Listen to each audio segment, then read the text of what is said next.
হাঁসটা দেখা আলো করে বলে এটা আমি জবাই করব। জবাই করা মানে মুসলমানের ভাষা। আমি এটাকে এটা করে বলি দেব। বলে দেব কি বলি?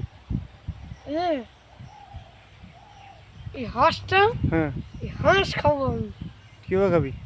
মাংস দিয়ে, আলু দিয়ে খাবো। আর ওইদিকে এই হাঁসটার নাম কি বল? হাঁস কি শালা কি হয়েছে? মরে গেল। হ্যাঁ মালটা পালে গেছে, ওরা চেপে ধরে গেলাম। হ্যাঁ সালা, হাঁস খাবো আমি, মুরগি গরু খাবো। গরু খাবি? কে মুসলমান খায়? তুই মুসলমান না তো? এ খায় কি গরু পরমাশুয়া? কে খায় এটা? তাই এই হাঁস খাবো না, এটা খাবো। কি খাবি? মুরগি। মুরগি? হ্যাঁ তা কি? তুই কি মুরগির গু খাস? আর খাই না আমি। মুরগির ডিম খাস? হ্যাঁ মাথা ডিম খাস? ইয়া